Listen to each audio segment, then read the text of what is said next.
गोपियां बोली आपने बुलाया हम चली आई, अब हम जाएंगे नहीं। कन्हैया बोले देखो अपने अपने पतियों को छोड़कर आई हो और पतिव्रता नारी को कभी भी अपने पति का परित्याग नहीं करना चाहिए। पति कैसा भी हो, अंधा हो, लंगड़ा हो, बहरा हो, काना हो, गूंगा हो, कैसा भी हो, नारी को कभी भी अपने पति का त्याग नहीं करना चाहिए। ये बात अब यहां से भगवान का उपदेश चालू हो गया स्त्रियों के लिए, पुरुषों के लिए। पति कैसा भी हो, नारी को कभी भी अपने पति का परित्याग नहीं करना चाहिए। इसलिए हमारे यहाँ पतिव्रताएं नारियों की परंपरा रही है। हमारे यहाँ की नारियां पतिव्रता हुआ करती हैं और स्त्री को चाहिए कि कभी भी अपने पति का साथ ना छोड़े और पति को भी चाहिए कि वो अपनी पत्नी का साथ कभी ना छोड़े। दोनों एक दूसरे का साथ देते हुए, अरे गृहस्थी क्या है, गृहस्थी जीवन की गाड़ी है। जैसे साइकिल में दो पहिए हैं, अब कोई कहे कि आगे का पहिया ज्यादा जरूरी है कि पीछे का, तो दोनों साइकिल के दोनों पहिए अपनी अपनी जगह बराबर मायने रखते हैं। 50-50 है दोनों, कोई 51 नहीं है, कोई 49 नहीं है। दोनों नारी जो है पुरुष भी वही है। कोई पुरुष, आजकल पुरुष कहते हैं ना कि आज बहुत सारे पुरुष ऐसा कहते हैं स्त्रियों के बारे में कि तुम तो हमारे पांव की जूती हो। पंजाब में तो नहीं कहते हैं ऐसा?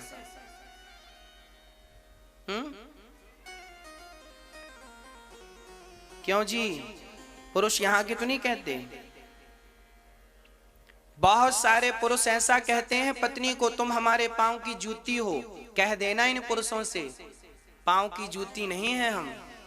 स्त्रियां पांव की जूती नहीं होती, स्त्रियां तो सिर की पगड़ी होती हैं, कुल की शान होती हैं। अरे नारी ना हो तो नर ना हो। इसलिए नारी निंदा ना करो, नारी नर की खान, और नारी ने पैदा किए राम कृष्ण हनुमान। नारी वही तो है जिसने गुरु गोविंद साहब को जन्म दिया है। नारी वही तो है जिसने भगवान राम को जन्म दिया है। नारी वही तो है जिसने भगवान श्री कृष्ण को जन्म दिया है। नारी वही तो है। आज ये जितने पुरुष कहते हैं मैं मर्द हूं, तो तुम मर्द हो तो तुम्हें पैदा करने वाली स्त्री ही तो है। तो जिसने तुम्हें मर्द बनाया तुम उसे कहते हो पांव की जूती है। नारी का सम्मान करना जिसने नहीं सीखा, मुझे लगता है उसने जीवन जीना सीखा ही नहीं। इसलिए नारी का सम्मान करना जरूरी है। नारी सिर की पगड़ी है। जैसे सिख भाई अपने मस्तक पर पगड़ी सजा के रखते हैं, हाँ, बस वही पगड़ी नारी है। नारी तो हर पुरुष की पगड़ी है, सिर की, सिर मोर है। इसलिए नारी का सम्मान किया करो, आदर किया करो, अपमान ना किया करो। एक रास्ते में बच्चे यात्रा कर रहे थे, ट्रेन की बात है, ट्रेन में बच्चे बैठे थे, एक बूढ़ी सी अम्मा बैठी थी और नौजवान बच्चे सामने की सीट पे मस्ती कर रहे थे। तो ट्रेन में बीच की सीट फोल्ड होती है ना ऐसे, तो चैन रहती है मोटी सी वो पकड़ने के लिए। तो एक बालक खड़ा हुआ तो वो लोहे की चैन उसके माथे पे जोर से लग गई। वो पास में एक माँ बैठी थी, उसे बड़ा, माँ तो माँ होती है, दौड़ गई और बेटे उस बच्चे की वहां माथे को पकड़ लिया। बेटा कहाँ लग गई? उस बच्चे ने हटाया, हटो हटो हटो, हम मर्द हैं, मर्द को दर्द नहीं होता। उस बच्चे ने कहा हम मर्द हैं और मर्द को दर्द नहीं होता। तब उस बूढ़ी सी माँ ने देखते हुए कहा बेटा तुम मर्द हो, तुम्हें दर्द नहीं होता, पर तुम बच्चों को पैदा करते समय, तुम मर्दों को पैदा करते समय हम माँओं को बहुत दर्द होता है बेटा, हम माँओं को बहुत दर्द होता है। तुम मर्द तब बनते हो जब हम दर्द से गुजरती हैं।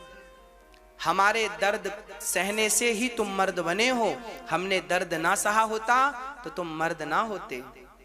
तो ये जो मर्दानगी है ना, ये मर्दानगी तब चुकेगी जब माँ की सेवा करोगे। इसका ऋण तब चुकेगा जब अपनी माँ को प्रसन्न करोगे अपनी सेवा से।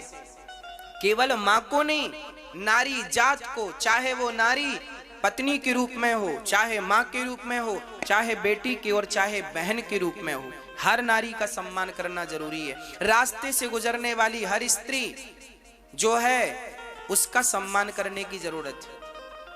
नारी जात चाहे वो 1 साल की, 1 दिन की बच्ची हो या 99 साल की बूढ़ी मां, हर नारी सम्माननीय है। हर नारी का सम्मान करना सिखाओ अपने बच्चों को। नारी, आज बहुत सारे पुरुष अपनी पत्नियों को मारते रहते हैं, डांटते रहते हैं, मेरी पत्नी ऐसी है, पत्नी की गालियां, पत्नी को गालियां देते रहते हैं, पत्नी को जलील करते रहते हैं, पत्नी का अपमान, इंसल्ट करते रहते हैं।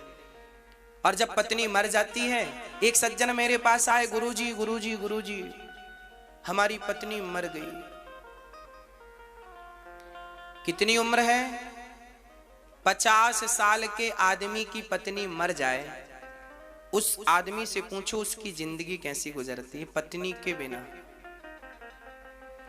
अरे मां के बाद एक स्त्री ही ऐसी होती है जो तुम्हारा हाल चाल पूछती है। पांव में दर्द होगा तो पांव भी दबाएगी, समय से पानी, समय से भोजन, समय से सेवा करेगी। पत्नी ना होगी तो जिंदगी वीरान हो जाएगी। इसलिए नारियों का सम्मान कर लो, पत्नी को थोड़ा सा सम्मान दे दो। आज समस्या क्या है रिश्तों में? पत्नी भी पढ़ी लिखी है और पुरुष भी पढ़ा लिखा है, दोनों पढ़े लिखे। पत्नी कहती है मैं भी 40,000 रुपए महीना कमाती हूँ, पति बोलता है मैं भी 40,000 रुपए महीना कमाता हूँ। तो पत्नी बोलती है मैं आपकी क्यों सुनूं? तो पति बोला मैं क्यों सुनूं, मैं भी तो कमाता हूँ। गृहस्थी ऐसे नहीं चलती। आप कमा रहे हैं अच्छी बात है, पर अपनी कमाई की अकड़ अपने पति को दिखाओगी तो रिश्ते कैसे चलेंगे? अपनी कमाई की अकड़ अपनी पत्नी को दिखाओगे तो रिश्ते कैसे चलेंगे? अरे कमाई करना बुरा नहीं है, पर कमाई की अकड़ अपनों को दिखाना ये तो तुम्हारी समझदारी का परिचय नहीं है। इनसे तो आप रिश्ते आगे नहीं ले जा सकते। ऐसों में रिश्ते टूट जाते हैं। एक छोटी सी गलती से आज रिश्ते टूट जाते हैं। आज की लड़की को सहन होता नहीं है, लड़कों को भी सहन नहीं होता। शादी कर लिए, अच्छा शादी आज कर तो सब लेते हैं पर निभाना बड़ा मुश्किल है आजकल। शादी के साल भर बाद कागज लेके भागते हैं, भाई कहां तलाक हो रहा है, तलाक चाहिए, डिवोर्स चाहिए। भागते हैं। क्यों भागते हैं? क्योंकि रिश्तों को निभाना नहीं सीखा। और माँ बाप ने रिश्तों को, याद रखना, जब धागा उलझता है ना तो सुलझाने की कोशिश कीजिएगा, कैंची से काटने की कोशिश ना कीजिएगा। यदि रिश्तों के धागे उलझ जाएं तो सुलझाने का अभ्यास कीजिएगा, उन पर कैंची चलाने की जरूरत नहीं है। रिश्तों को तोड़ने से कोई फायदा नहीं। हो सके तो रिश्तों को सुलझा लीजिए अपनी समझदारी से सुलझाइए। आपस में मत लड़िए, नहीं आपके लड़ाई का परिणाम दूसरे देखकर हंसेंगे।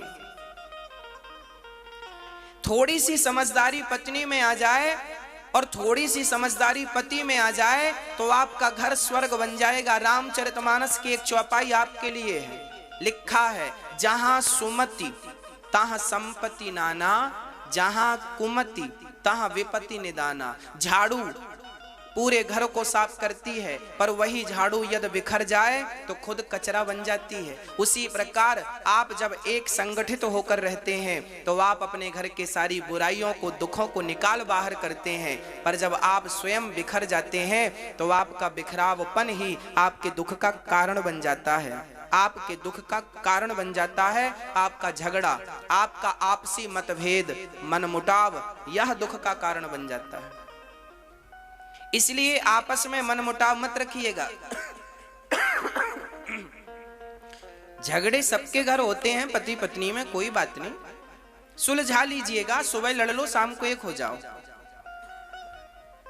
लंबी बातें बढ़ाने की जरूरत नहीं है। आजकल हम देखते हैं पति पत्नी में झगड़ा हुआ, पत्नी झोला उठा के मायके भाग जाती है।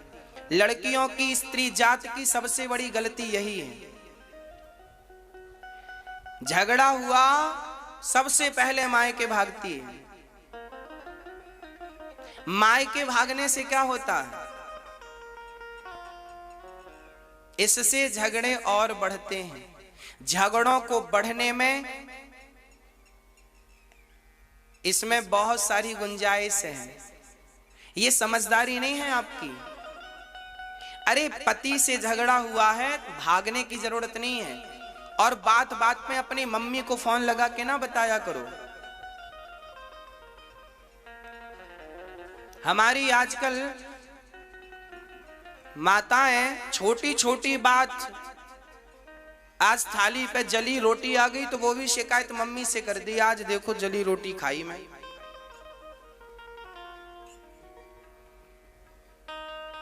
ये गलतियां ना माँ बाप की भी हैं, जो आपने अपने बच्चों को मजबूत नहीं बनाया, जूजू बना दिया। जूजू थोड़ा स्ट्रांग बनाया होता, मजबूत बनाया होता।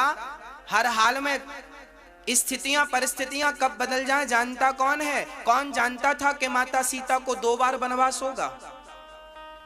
कौन जानता था कि कमल के पुष्पों में चलने वाली माता सीता नंगे पांव जंगल में चलेंगी? कौन जानता था कि राम की पत्नी जंगल की लकड़ी बेच करके, जंगल की लकड़ियां काट करके आश्रम में लाकर अपना चूल्हा जलाएंगी? कौन जानता था? हाँ, मेरी मां अपनी बेटियों को स्वावलंबी बनने की शिक्षा दिया करो। बेटों को नारियों का सम्मान करने की शिक्षा दिया करो। तब ये समाज आगे बढ़ेगा, तब ये भारत आगे बढ़ेगा। ऐसे आगे नहीं बढ़ेगा बात बात पे झगड़ा करने से। सबसे बलवान पक्षी होता है बाज। बाज जानते हो, बहुत ऊपर उड़ता है। बाज की जो मादा होती है, बाज की जो पत्नी होती है, गर्भवती जब बनती है ना, तो बाज की मादा घोंसला बनाती है। एक दुनिया में बाज की मादा ऐसी है जो अलग प्रकार का घोंसला बनाती है। चिड़िया घास का घोंसला बनाती है, पर बाज की मादा कांटों का घोंसला बनाती है। कांटे इकट्ठा करती है, बबूल के कांटे लाती है और उसके ऊपर हल्की फुल्की सी घास डालती है और अंडे रखती है। जब अंडे सेक लेती है, फूटने का आ जाता, अंडा फूट जाते हैं, बच्चे 10 दिन के हो जाते हैं, तो चोंच से पकड़ पकड़ करके सारी घास हटा देती है। वो कांटे पे बच्चों को बिठाती। किसी ने कहा कितनी निर्दयी माँ है तू, अपने बच्चों को कांटे में तू बिठाती है। तब उस बाज की मादा ने कहा, मुझे पता है यदि मैंने अपने बच्चों को कांटों में चलना नहीं सिखाया तो कल इनका कोई भी शिकार कर लेगा। इन्हें सबसे ऊपर उड़ना है तो इन्हें कांटों में तो चलना ही पड़ेगा। इसलिए बाज सबसे ऊपर उड़ता है, सबसे खतरनाक पक्षी माना जाता है। उसका वार कभी बेकार नहीं जाता, क्योंकि उसने कांटों से शिक्षा पाई है। यहाँ चुभन, जब जितनी चुभन होती है ना, व्यक्ति उतना मजबूत बनता है। और आपने अपनी बेटियों को, बेटों को संस्कार दिए क्या है? नंगे पांव भी तो तुमने पत्थर में चलाया नहीं। चलाया होता तो एक्यूप्रेशर से ही सब ठीक हो जाता, पर वो भी तो होने नहीं दिया।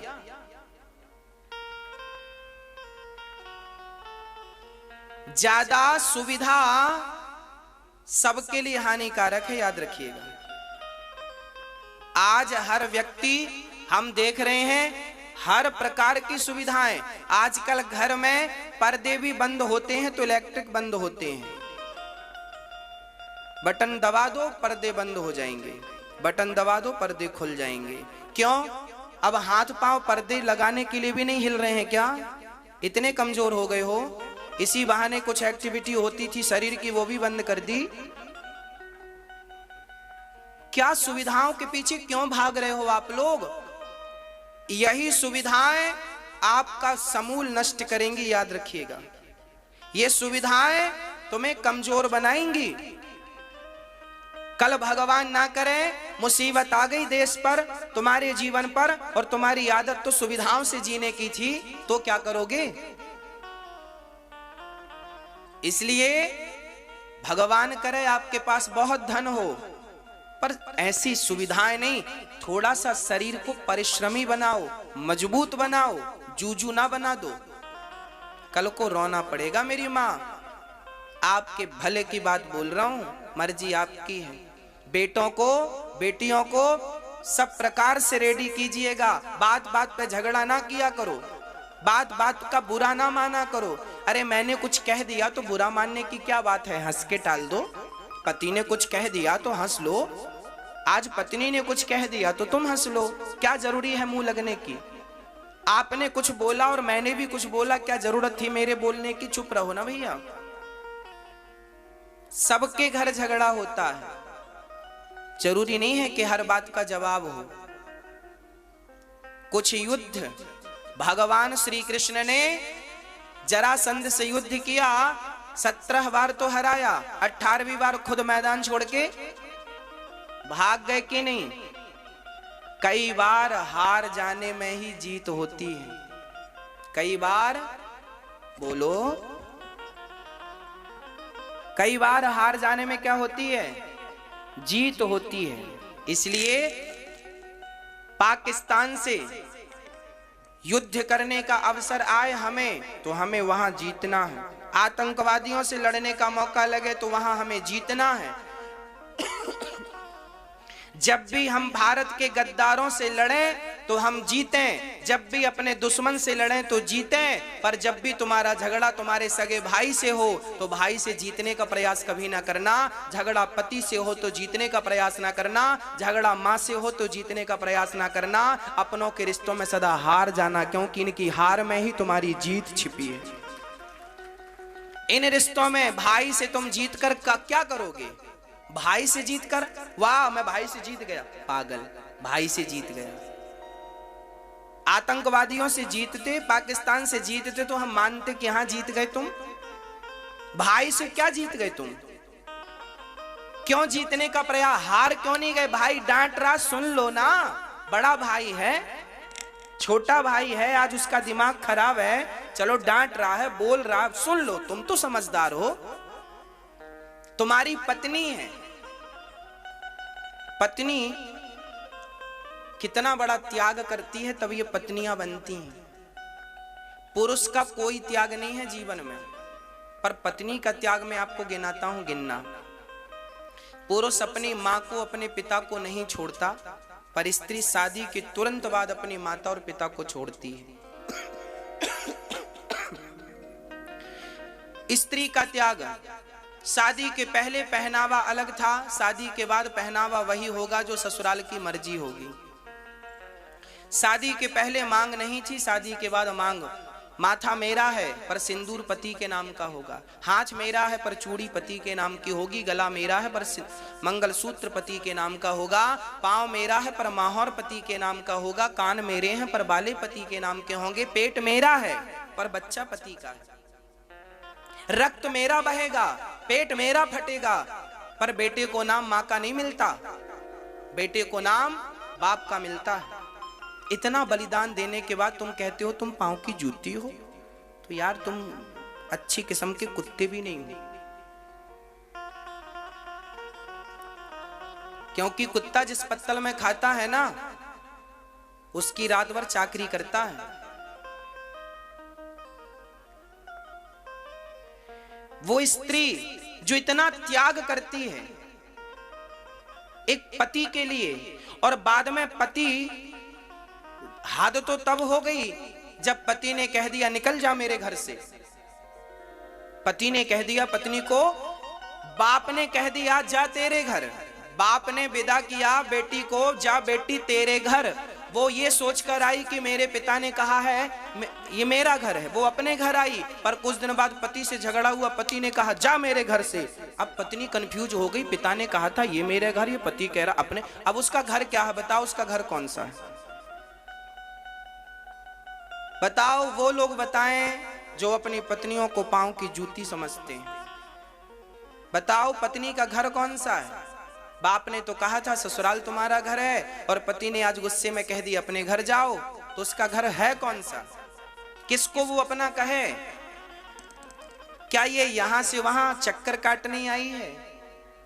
हाँ, जब मन करा तो भगा दिया, जब मन करा सो गले लगा लिया, अरे थोड़ा सा तो सम्मान कर लो उस स्त्री का।